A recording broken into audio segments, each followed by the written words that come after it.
I was supervised by Fariza Tai and Eric Angel, teachers and researchers at the IBISC laboratory at the Évry University. And so the subject is in the field of RNA bioinformatics, and the aim was to work on a multi-objective algorithm for interactive prediction of RNA complexes. And so my work was based on the PhD thesis of Audrey Legendre. So we start by setting the context. So ribonucleic acids, or RNAs, are polymeric molecules resulting from the assembly of a succession of nucleotides. And so they are present in almost all living beings and have various and important roles inside the cell, like conveying or controlling gene expression and catalyzing biological reactions. And so RNAs adopt 3 levels of structures. The primary structure corresponds to the sequence of nucleotides. The secondary structure results from the pairings of some nucleotides. And the tertiary structures is a 2D arrangement. So here in the presentation, we are going to focus on the secondary structure. So RNA can interact between each other, thus forming RNA complexes. So among the most famous complexes, there is the ribosome and the spliceosome, which respectively have a role in translation of messenger RNAs into proteins and a role in RNA splicing.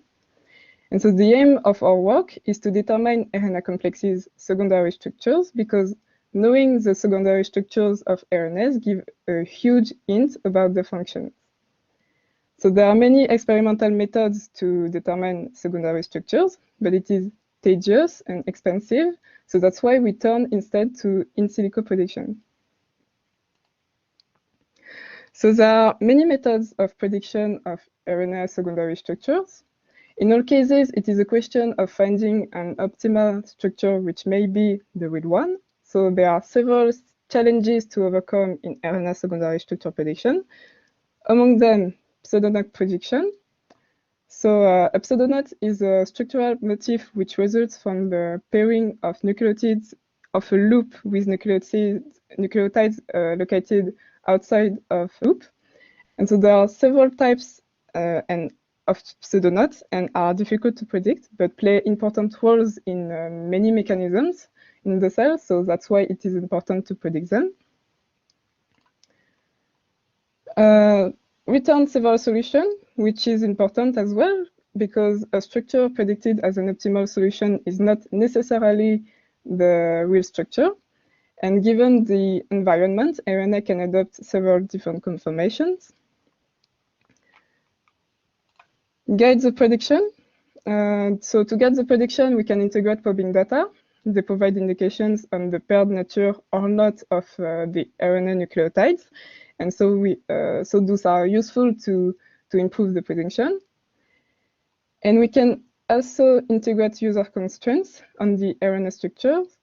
So those are knowledge about the presence of some motifs like helices, loops, and pseudoknots, for example.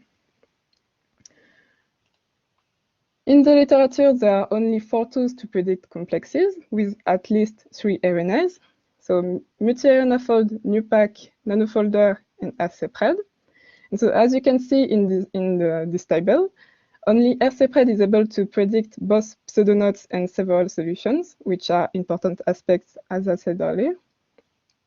However, none of these tools allow the integration of structural data and user constraints. And that is why Audrey Legendre, during her thesis, developed CRCPred. So CRCPred is a method based on RCPred, but adds the possibility to integrate probing data and user constraints.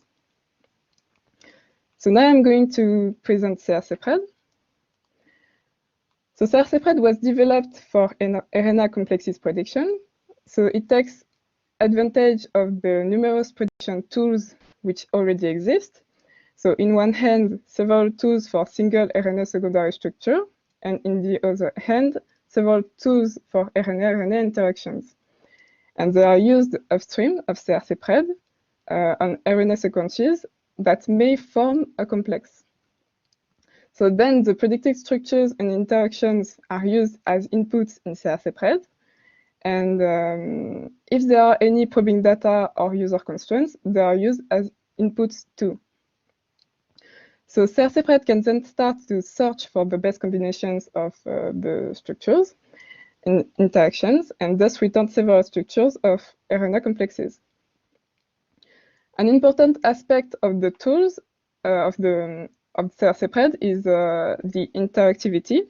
So once the users visualize the results, they can add manual constraints on the solutions, and so rerun CRC-Pred and further improve the results. The heart of CRC-Pred is a multi-objective algorithm, which relies on the graph. And so a graph is a set of vertices and edges. In CRC-Pred, graphs are weighted on the vertices, and the vertices corresponds to structures and interactions given as inputs. And there is an edge between two vertices if they are compatible, meaning that there are no base pairs in conflict. And so, as I said, CRC-Pred is a multi-objective algorithm. So on each vertex, there is 3 weights. The free energy weight to minimize, the user constraint respect weight to maximize, and the probing data respect weight to maximize. And so a click in the graph is a subset of its vertices, such as there is an edge between each pair of vertices. So good examples are here for the orange click and the purple click. And what CRC-Pred search are optimal clicks, meaning that the click which optimizes the 3 weights and dominates all the other clicks in the graph. So here on the graph, the purple and orange click are the optimal clicks. They do not dominate each other, and in that, their weights constitute what is called the Pareto front. All the other clicks in the graph are dominated.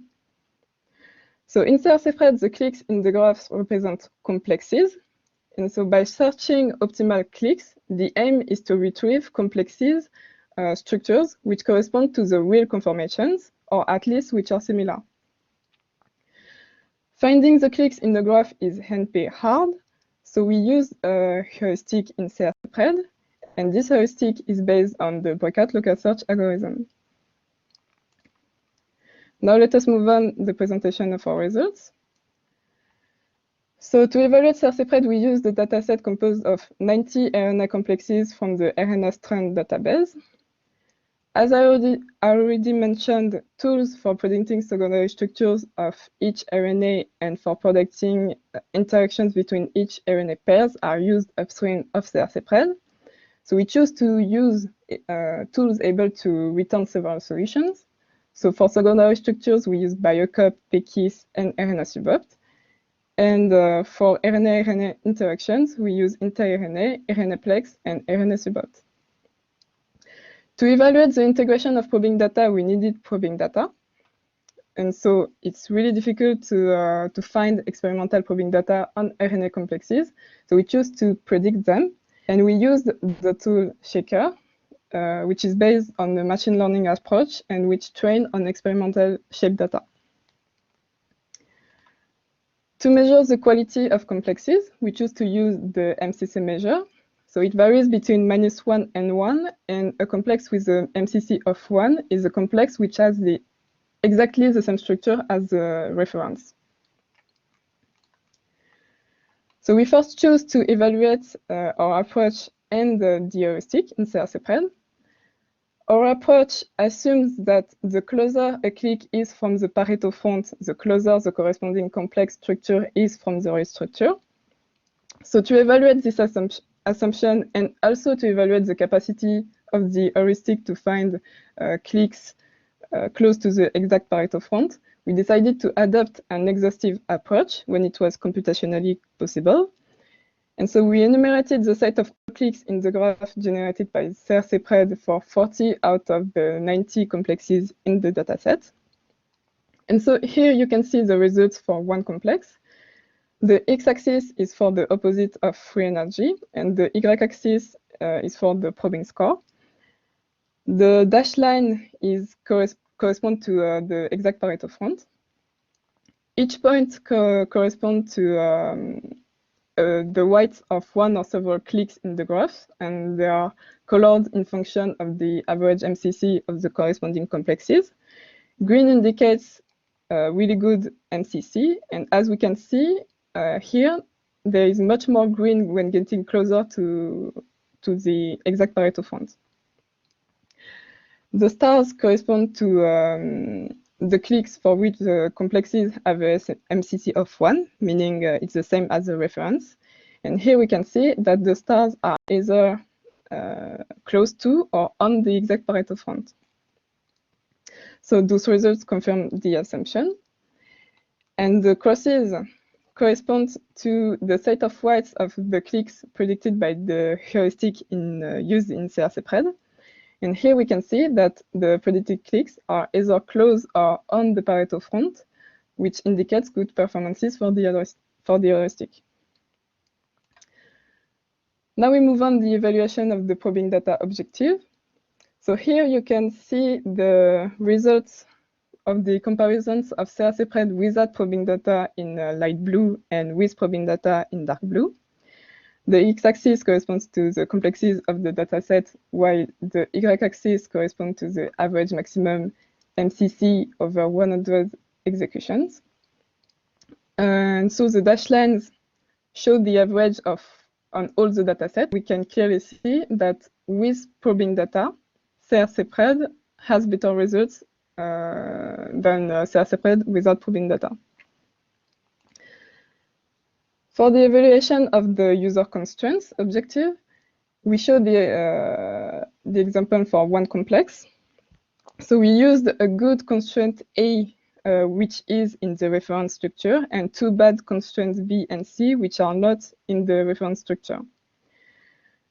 To weight a constraint, the user must indicate a confidence index, and a high confidence is favored in CRC-PRED. So we tested the tool with confidence indexes between 50 and 100. And so here's the points represent the MCC of solutions returned by CRC-PRED. NC is a condition with no constraints. And as we could have expected, adding the good constraint A increases the quality of the results because it leads CRC-PRED to predict a solution with a high MCC, which could not be found when using no constraint here. Using the bad constraint B degrades the quality of the results because it leads CRC-PRED to predict a solution with a low MCC, which could not be found when using no constraint. And using the constraint A with a higher confidence index than the constraint B leads to better results than when using constraint B with a higher confidence than A. Now moving on the comparison with the state-of-the-art tools. Here we can see for each tool the distribution on all the datasets of the maximum MCC. As we can see, CRC-PRED in blue is able to return better solutions that are the closest to the reference structure. So I propose to move on the conclusion and the perspectives. So as for the conclusion, well, CRC-PRED is a RNA complex prediction tool able to predict pseudonodes, return several solutions, and integrate probing data and user constraints. It gives better performances when using probing data or user constraints. And it has good performances compared to the state-of-the-art tools. As for the perspectives, we can first think about adding new objectives to optimize. We could add the maximum expected accuracy or 3D motifs, for example. Another perspective would be the integration of multiple probing data coming from different experiences. The clustering of predicted solutions would allow to group very similar solutions and thus decrease the number of solutions, which is easier for analysis. And we could add the possibility to predict non-canonical base pairs because for now, CRC-PRED cannot predict them. So that's it for the perspectives. Note that CRCpred is available on the EveryArena platform, and so I will wrap up the presentation here. So thank you for your attention.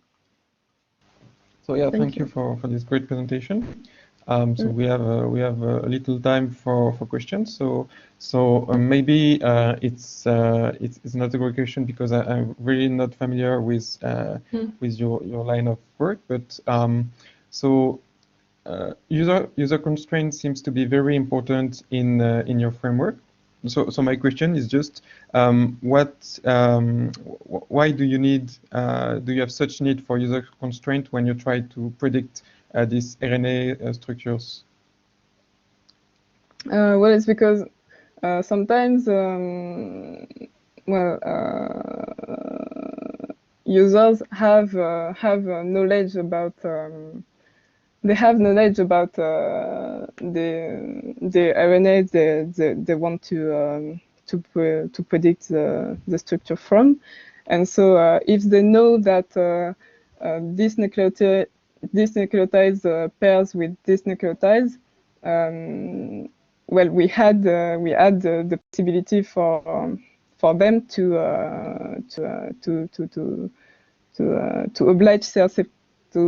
oblige CRCpred to predict this base pair, if it can. Okay. You mean does can you repeat the question? Does it? Yes, I'm asking about the shape too. Yes. Okay. Yes, the data are pretty good given when comparing to the real structure, and so we saw that using this probing data really increases the quality of the results.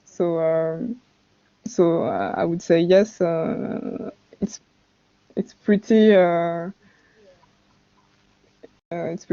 realistic, but of course it's not 100% correct.